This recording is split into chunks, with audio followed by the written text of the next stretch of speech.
வணக்கம் அன்பு நேயர்களே. சேனலுக்கு வருகை தந்த அனைவருக்கும் மிக்க நன்றி. இன்று புதிதாக வந்தவர்கள் அனைவரும் சேனலை சப்ஸ்கிரைப் செய்துட்டு தொடர்ந்து இணைந்திருங்கள். இன்று நாம் கேட்க இருக்கும் கதை முதிர்கன்னி. இதை எழுதியவர் திரு சு. சமுத்திரம் அவர்கள். வாங்க இப்போ கதைக்குள்ளே போகலாம். கீதா தான் கொண்டு வந்த இனிப்பு பெட்டியை தொலைக்காட்சி பெட்டியின் மேல் வைத்துவிட்டு, எழுந்திருங்கப்பா என்று அதட்டலான குரலுடன் அவர் கையை பிடித்து இழுக்கிறாள். தனது வாசிப்பை எவர் தடுத்தாலும் கடுகடுப்பாய் பார்ப்பவர் இப்போது அதை செய்தவர் தனது வாசிப்பை காட்டிலும் சுவையான மகள் என்பதால் அவர் முகத்தில் சிரிப்பு நிறைகிறது. கீதா அம்மாவையும் பிடித்திழுத்து அப்பாவிற்கு இணையாக நிற்க வைத்துவிட்டு அவர்கள் முன்னால் நெடுஞ்சான் கிடையாக விழுந்து 4 பாதங்களையும் கரங்களால் தொட்டபடியே, என்ன ஆசிர்வதியுங்கள் என்றாள். அலுவலகத்தில் நடக்கும் சின்ன சின்ன பாராட்டுதல்களை பெற்றவர்கள் இருவரையும் மாறி மாறி பார்த்தபடி ஒப்பிக்கும் மகள் ஏதோ நல்ல செய்தி சொல்லப் போகிறாள் என்ற பூரிப்பில் பூரித்து போனார் அவர். உடனே அவர் தாம் கடந்து வந்த காலத்தை தம் கண்முன்னே கொண்டு வந்து அசை போட ஆரம்பித்தார்.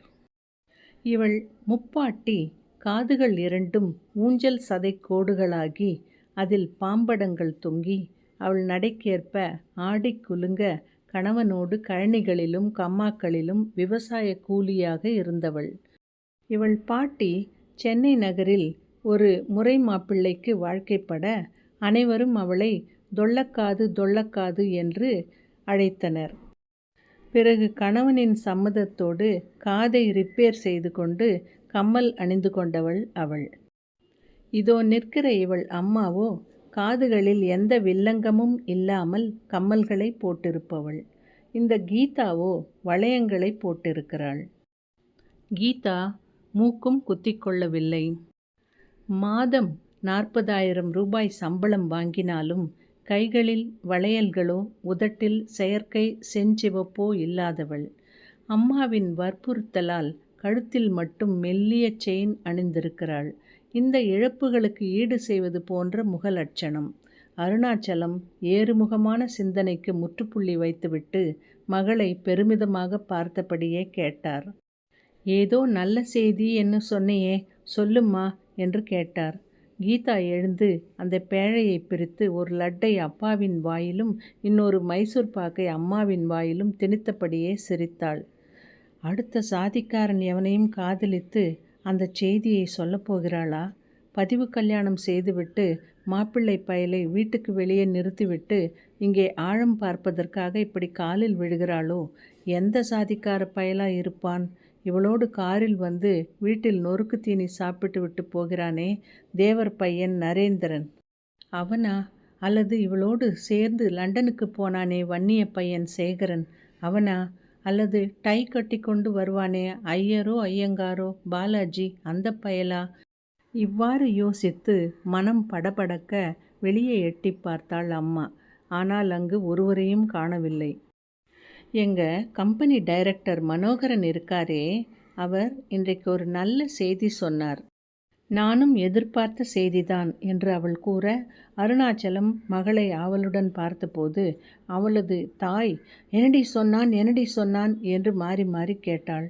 அவன் இவளை காதலிப்பதாகச் சொல்லி இவள் அதை ஏற்றுக்கொண்டிருப்பாள் என்ற அனுமானம்தான்.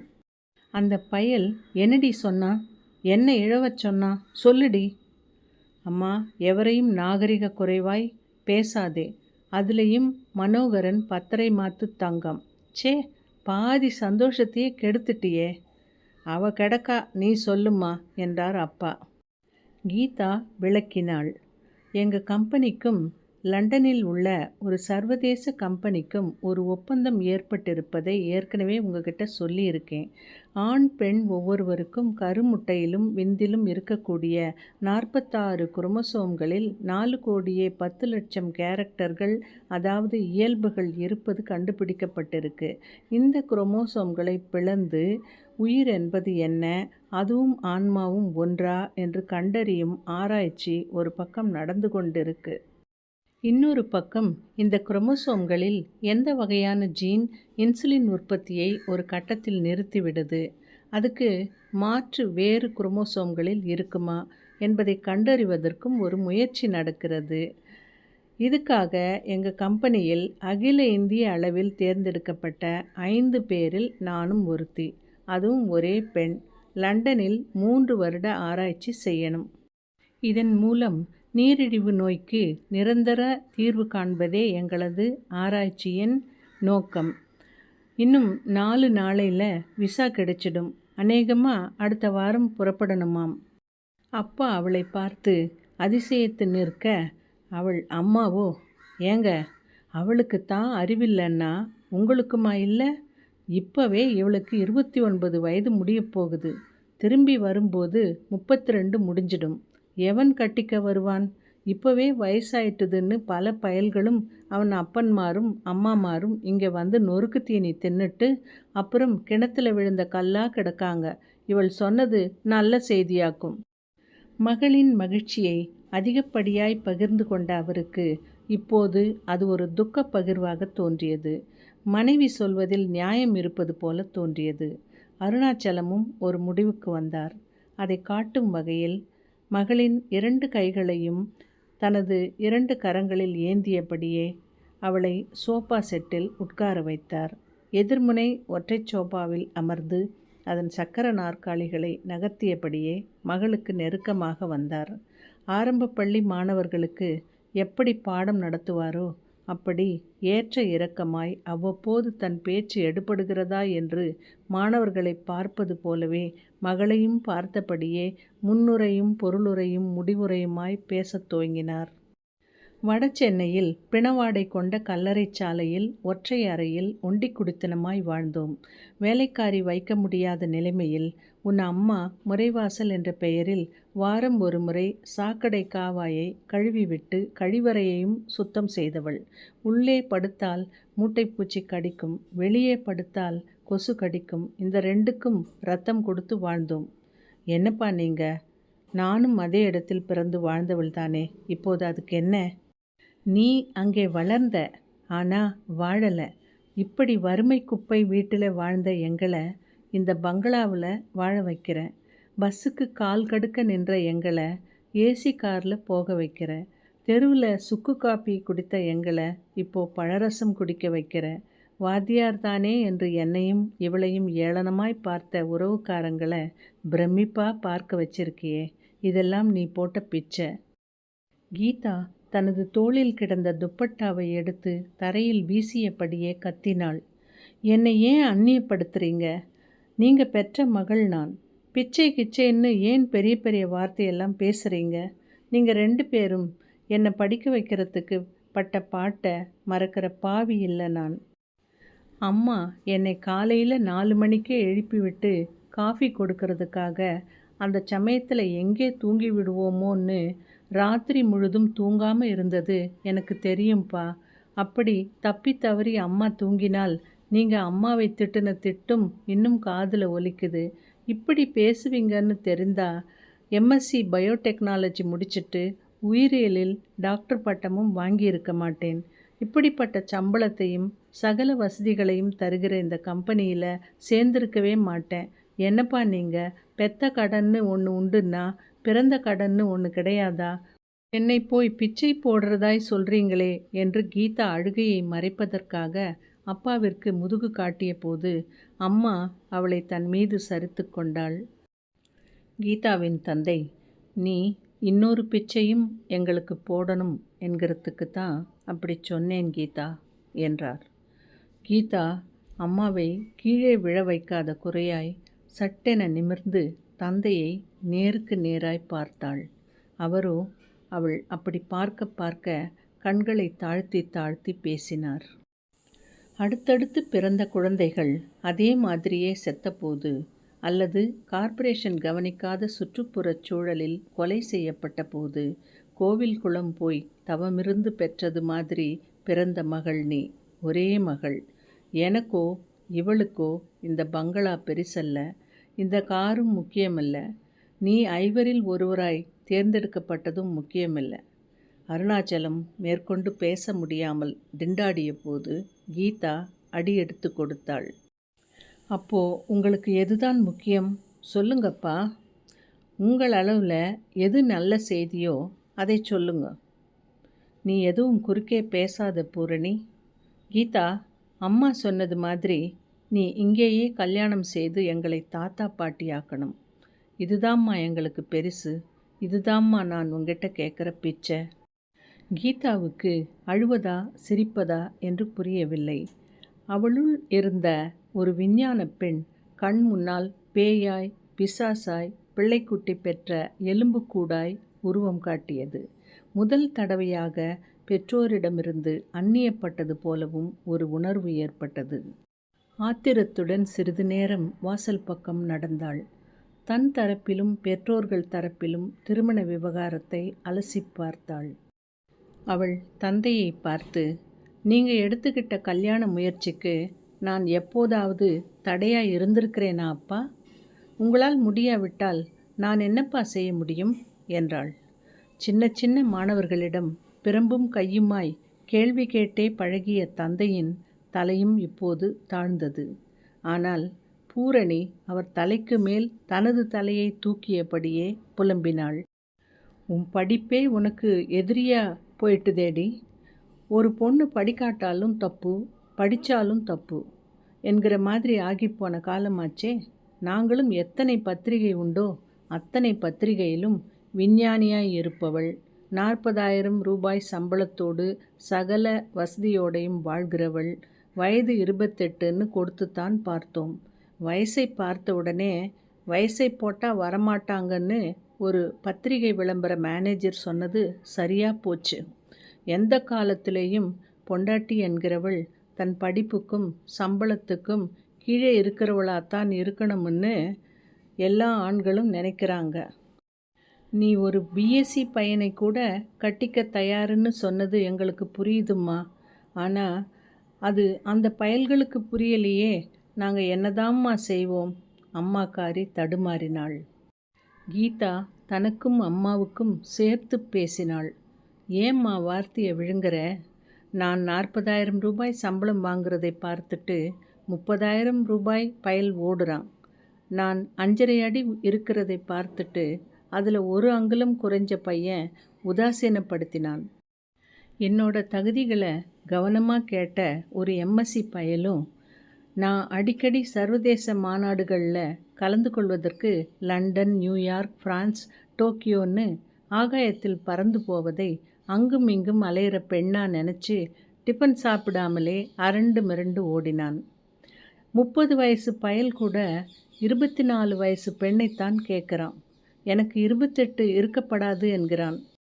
15,000 சம்பளம் வாங்குகிற ஒரு மக்கு பையன் தான் வாங்குகிற சம்பளமே குடும்பம் நடத்த போதும்னும், நான் பதவியை ராஜினாமா செய்தால் கட்டிக்க தயாராக இருப்பதாகவும் அம்மா மூலம் தூது விடுகிறான். நீங்கள் 2 பேரும் வாய் மூடி இருந்ததால் நானே அவங்களை கெட் அவுட்டுன்னு சொல்ல வேண்டியதாயிட்டுது. என்னம்மா நியாயம் இது? மணமகனை விட மணமகள் வயசில், படிப்பில், சம்பளத்தில், குடும்ப தகுதியில் கீழே இருக்கணும்னு அந்த பயல்களும் அவன் பெற்றோரும் நினைத்தால் அதுக்கு நான் என்னம்மா செய்வேன்? தந்தையின் தலை இன்னும் நிமிரவில்லை. தாய்க்காரி சிறிது ஆடிப்போனாள். மனதில் திருப்பதி ஆண்டவனை நினைத்து கொண்டாள். உடனே அவளுள் ஒரு ஜோதிடர் சொன்னது நினைவுக்கு வந்தது. திருப்பதி சாமிக்கு மனதுக்குள் நன்றி சொன்னபடியே மகளுக்கு ஆறுதல் சொன்னாள். உன் ஜாதகத்தில் சர்ப்பதோஷமாம். நானும் 1 மாத காலமாக பாம்பு புற்றில் முட்டையும் பாலும் வச்சிட்டு வர்றேன். திருப்பதி ஆண்டவனுக்கு தலையை மொட்டை அடிக்கிறதா? என்ன, என் தலையையா உன் தலையையா? ஏடாகோடமாய் பேசாதேடி, சொல்கிறத கேளுடி.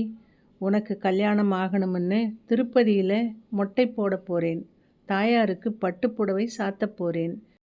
காளஹஸ்தியில் நாகதோஷ நிவர்த்திக்காக 2,000 ரூபாய் செலவில் பரிகாரம் நடத்த போகிறேன். பழனியில் அங்கப்பிரதட்சணம் செய்ய போகிறேன். எல்லாம் நல்லபடியாக நடக்கும் பாரு. நீ அப்படி செய்கிறதுக்கு என்னால் ஆதரவு கொடுக்க முடியாட்டாலும் ஆட்சேபிக்க மாட்டேம்மா. ஆனால் அத்தனை நேர்த்திக் கடன்களையும் நான் லண்டனிலிருந்து ஒரு நல்ல விஞ்ஞானியாய் நம்ம நாட்டுக்கு பேர் வாங்கி கொடுக்குற பெண்ணாய் வரணும்னு உன் நேர்த்திக்கடன் நோக்கத்தை மாற்றிக்கோ. எனக்கு சர்ப்பதோஷத்தை பற்றி கவலை இல்லை. அது ஊர்கிற பிராணியாய் மாறுறதுக்கு அதன் முட்டையில் எந்த குரோமோசோம் காரணம்னு கண்டுபிடிக்கிறது தான் எனக்கு முக்கியம். பார்த்தீங்களா, உங்கள் மக பேசுகிற பேச்சை? கல்யாணம் கட்டிக்க மாட்டாளாம். கட்டிக்க மாட்டேன்னு நான் எப்பவும் சொல்லலை. ஜாதி தடை இல்லைன்னு விளம்பரத்தில் சேர்க்க சொன்னேன். உங்களால் அந்த வட்டத்தை தாண்டி வர முடியல. இப்போது டூ லேட் தான். நான் இப்போதைக்கு மணமேடையில் உட்கார போகிற பெண்ணாக இருக்க போகிறதில்ல. லண்டனில் சோதனை கூடத்தில் ஒரு விஞ்ஞானியாய் நிற்கப் போகிற பெண். காலம் கடந்துட்டு இனிமே கல்யாண பேச்சை எடுக்காதீங்க. ஒரு வகையில் என்னை பார்த்து அரண்டு மிரண்ட பயல்களுக்கு நான் நன்றி சொல்லணும். ஏன்னா அவங்களுடைய உதாசீனத்தில் தான் எனக்கு ஒரு உறுதி ஏற்பட்டது. நீங்கள் தாத்தா பாட்டி கனவை விட்டுட்டு புகழ் பெறப்போகிற புகழ் கிடக்கட்டும் புகழ். அது இந்த காலத்தில் ஒரு தாதாவுக்கு கூட இருக்குது. மனித குலத்தை கொல்லாமல் கொல்லும் நீரிழிவு நோய்க்கு, ஒருவேளை எய்ட்ஸுக்கும் நிரந்தரமான மருந்து கண்டுபிடிக்க போகிற மகளோட பெற்றோருன்னு பெருமைப்படுங்க. இதுக்காக வேணும்னா நேர்த்திக்கடன் செய்யுங்க. நான் சொல்கிறது சரிதானே அப்பா? அருணாசலத்தின் தலை மெல்ல மெல்ல நிமிர்ந்தது. கலங்கிய கண்கள் வறண்டன. துடித்த புருவங்கள் நிலை கொண்டன. அவர் அவளை பொருள்பட பார்த்தார். பிறகு அவரது கரங்களில் ஒன்று மகளின் வலது தோளில் தொங்கியது. இடது கரம் அவள் தலையை கோதிவிட்டது. உடனே சிறிது விலகி நின்று மகளையே பார்த்தார். பள்ளியிலும் கல்லூரியிலும் பல்கலைக்கழகத்திலும் காகிதச் சான்றிதழ்களையும் வெள்ளி மெடலையும் தங்க மெடலையும் பெற்றவள். பல்கலைக்கழக நேர்காணலிலேயே பிரபல கம்பெனிக்கு விஞ்ஞான ஆராய்ச்சியாளராய் தேர்ந்தெடுக்கப்பட்டவள். அவள் சொல்வதும் அவள் வகையில் சரிதான். ஆனாலும் அப்பா தயங்கி பார்த்தபோது கீதா தயங்காமல் சொன்னாள், எனக்கும் உங்களை சந்தோஷப்படுத்துறதுக்கும் தாய்மை அடைவதற்கும் ஆசைதான். ஆனால் அதுக்கு என் ஆராய்ச்சியை விலையாய் கொடுக்க முடியாது. அத்தனை வறுமையிலும் +2விலேயே நிறுத்தாமல் எம்எஸ்சி படிக்க வைத்து வேலைக்கு போன்னு ஒரு வார்த்தை கூட சொல்லாமல் ஆராய்ச்சியும் செய்ய வைத்த ஒரு வித்தியாசமான பெற்றோரின் வித்தியாசமான மகள் நான். என்னுடைய அகக்கணவன் விஞ்ஞான ரீதியான உயிரியல் மருத்துவ ஆராய்ச்சிதான். நான் ஒருத்தனுக்கு பயன்படுவதை விட நான் படித்த உயிரியல் பொறியியல் ஆராய்ச்சி இந்த உலகத்துக்கே பயன்படணும்னு நினைக்கிறவள். புறக்கணவன் கிடைத்தால் கிடைக்கட்டும், கிடைக்காவிட்டால் போகட்டும். அப்பா, நான் சொல்கிறது சரியா? தந்தை புன்னகைக்க போன போது அவர் ஏடாகூடமாய் மகளுக்கு பச்சை கொடி காட்டி விடுவார் என்று பயந்தது போல் அம்மாக்காரி தலையிட்டாள். மெத்த படித்தா சுத்த பைத்தியமாம். அதிகமாய் படிச்சிட்டோம்னு அடாவடியாய் பேசாதடி. நாகதோஷம் கழியத்தான் போகுது. நம்ம ஜாதியிலேயே உனக்கு உன்னை விட உசத்தியாய் ஒரு பையன் கிடைக்கத்தான் போகிறான். பார்த்தியா, உனக்கு மருமகனாக வரப்போகிறவன் மகளை விட வசத்தியாகவும் ஒரே ஜாதியைச் சேர்ந்தவனாகவும் இருக்கணும்னு நீ நினைக்கிற. அந்த நினைப்பு உன்னை விட்டு போகலை பாரு. உன்னை சொல்லி குற்றமில்லை, எல்லாம் சோஷியல் கண்டிஷனிங், அதாவது காலங்காலமாய் ஏற்பட்டு வரும் சமூக நிர்பந்தம். நம்ம நாட்டில் ஒவ்வொரு ஜாதியும் ஆரம்ப காலத்தில் ஒரு செல் உயிரினம் போல ஒற்றை மனிதனில் இருந்து அண்ணன் தம்பியாய், அக்காள் தங்கையாய், பங்காளியாய், பிறகு ஒரு கூட்டமாய் பறந்து விரிந்து மாறியது தான் ஜாதி. எம்மாடி, எப்படி வாய் பேசுகிறா பாரு. ஏங்க குத்துக்கல் மாதிரி நிற்கிறீங்க, அவளை 2 அதட்டுங்க. கீதா தந்தையின் தலையை நிமிர்த்தியபடியே கெஞ்சா குறையாய் பேசினாள். தந்தையுடன் தத்துவார்த்தமாக பேசுகிறவள். அன்று அது பொழுதுபோக்கு, இன்றோ ஒரு அவசர அவசியம். நான் சொல்கிறத கேட்டுட்டு அப்புறமா வேணும்னா அதட்டுங்கப்பா. ஒரு குறிப்பிட்ட சந்தர்ப்பத்தில் வலுவுள்ளவைகளே வாழ்கின்றன என்பது டார்வின் தத்துவம் என்பது உங்களுக்கு தெரியும். புறமே அகத்தை தீர்மானிக்கிறது என்பது மார்க்சிய தத்துவம், இதுவும் உங்களுக்கு தெரியும். இந்த இரண்டிற்கும் முரண்பாடு இருப்பதாக எனக்கு தெரியவில்லை. டார்வின் சொன்ன ஒரு குறிப்பிட்ட சந்தர்ப்பத்தில் என்பதை அப்போதைய தாவர சங்கமச் சூழல் என்று சரியாக புரிந்து கொள்பவர்களுக்கு குழப்பம் வராது. வயதுக்கு வந்த ஒரு பெண்ணின் கருமுட்டையிலும் ஆண் விந்திலும் உள்ள தலா 46 குரோமோசோம்களில் கோடிக்கணக்கான கேரக்டர்கள் உள்ளன. இவை முக்கியம் என்றாலும் சுற்றுப்புறச் சூழலும் அதற்கு இணையான முக்கியத்துவம் பெறுகிறது. உதாரணமாய், ஒரு ஆல விதையில் அகண்ட மரமும் விரிந்த கிளைகளும் காய்களும் கனிகளும் குறிப்பிட்ட சமயத்தில் வெளிப்படுவதற்கான இயல்புகள் உள்ளன. ஆனால் அந்த ஆல விதையை நட்டு செடியாக்கி ஆடு மாடுகளிடமிருந்து பாதுகாக்க வேலி போட்டு அடிக்கடி உரம் போட்டு வளர்த்தால்தான் அந்த விதை செடியாகி நிழல் கொடுக்கும் மரமாகும். இப்படிப்பட்ட சுற்றுப்புறச் சூழல் இல்லை என்றால் அந்த விதைக்குள் இருக்கும் இயல்புகளுக்கு அர்த்தம் இல்லாமல் போய்விடும். இதுபோல் உங்கள் தாயாதிகளின் குரோமோசோம்கள் அம்மாவின் வம்சாவழி குரோமோசோம்கள் வழியாக வந்த எனது குரோமோசோம்களில் ஏதோ ஒன்றில் நான் ஆய்வு செய்யும் விஞ்ஞானியாய் ஆகக்கூடிய இயல்புகள் இருக்கின்றன. இவற்றை கருமுட்டையில் விதையாக்கி குழந்தையாய் பிறப்பெடுக்க வைத்து உரமிடுவது போல் படிப்பளித்தவர்கள் நீங்கள். உங்கள் மூலம் மனிதச் செடியான நான் ஒரு விஞ்ஞான ஆளாய் பல்கிப் படர நீங்கள் எனக்கு உதவி செய்ய வேண்டும். காரணம், உங்களை மீறியோ அம்மாவை மீறியோ எதையும் செய்ய என் மனம் இடம் தரவில்லை. நம் முன்னோர்களுடைய பதிவுகளையும் நீங்கள் ஏற்படுத்தி கொடுத்த சுற்றுப்புறச் சூழலையும் வைத்துத்தான் நான் ஒரு மேரி கியூரியாய், ஒரு இந்திய கல்பனாவாய் மாறப்போகிறேன். இதில் மகத்தான பங்கு உங்கள் இருவருக்கும் நம் மூதாதையர்களுக்கும் உண்டு. தயவு செய்து இந்த செடியானவள் ஆளாய் படருவதற்கு ஆசிர்வதியுங்கள். கீதா வேக வேகமாக பேசிவிட்டு மெல்ல மெல்ல மூச்சு விட்டாள். தாயையும் தந்தையையும் மாறி மாறி பார்த்தாள். அன்னையானவள் அசையா சிலையாய் நின்றாள். மகள் தரப்பு நியாயத்தை புரிந்து கொண்ட பக்குவம் அவள் முகத்தில் லேசாய் படர்ந்தது. அதே சமயம் அருணாச்சலம் மார்த்தட்டா குறையாய் எழுந்து மகளின் கரங்களை எடுத்து தனது தோள்களில் போட்டுக்கொண்டார். அவரும் ஒரு முடிவுக்கு வந்துவிட்டது போல் முகம் இறுகியும் இளகியும் போனது. மகளை நெருங்கினார். அவள் 2 தோள்களிலும் தனது கரங்களை தொங்கப் போடாமல் மடித்து போட்டபடியே அறிவுறுத்தினார். உனக்குன்னு இன்னொருத்தன் இனிமேல் பிறக்கப் போறதில்ல. அப்படி பிறந்தவன் இறந்துட்டாலும் நான் கவலைப்பட போறதும் இல்லை. உன்னோட ஆராய்ச்சியை எங்கெல்லாம் முடியுமோ அங்கெல்லாம் தொடரும்மா. உன்னை பிடித்து உன் அறிவையும் பிடித்து எவன் வந்தாலும் அவன் உனக்கு பிடித்தால் எங்களுக்கு பிடித்தது மாதிரிதான். இந்த நிகழ்வு உன் ஆய்வு காலத்திலேயே நடக்கணும்னு வாழ்த்துறேன். உனக்கு இது சம்பந்தமான கவலை வரக்கூடாதுன்னு ஆண்டவனை பிரார்த்திக்கிறேன். கீதா மென்மையாக உறுதியளித்தாள். வேலை வெட்டி இல்லாதவளுக்குத்தான் இந்த மாதிரி கவலைகள் பூதாகரமாய் வரும். எனக்கு ஒருவேளை அந்த கவலை சின்னதாய் வந்தாலும் என் ஆராய்ச்சியே அதை விழுங்கிவிடும்.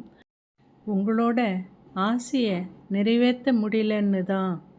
கீதாவின் குரல் நெகிழ்ந்தது. அப்பாக்காரர் அவள் முதுகை தட்டி கொடுத்தார். நான் ஒரு விஞ்ஞானியோட தந்தை அம்மா. இந்த மகிழ்ச்சி அந்த கவலையை தோற்கடிச்சிடும்மா. ஆனால் ஒரே ஒரு வேண்டுகோள், இனிமேல் உன்னை எப்போ பார்ப்போமோ ஒரு 3 நாள் லீவு போட்டுட்டு எங்கள் கூடையே இரும்மா. தாய்க்காரி பிரமித்து நின்றபோது தந்தை மகள் மேல் ஒரு குழந்தையாய் சரிந்தார். மகளோ ஒரு தாயாய் அவர் முதுகை தட்டி கொடுத்தாள். அன்பு நேயர்களே, கதை பிடிச்சிருந்தா ஒரு லைக் போட்டு ஷேர் செய்யுங்க. புதிதாக வந்தவங்க சப்ஸ்கிரைப் பண்ணுங்க. உங்கள் கருத்துக்களை எல்லாம் கமெண்ட் செக்ஷனில் பதிவிடுங்க. மீண்டும் சந்திப்போம். நன்றி.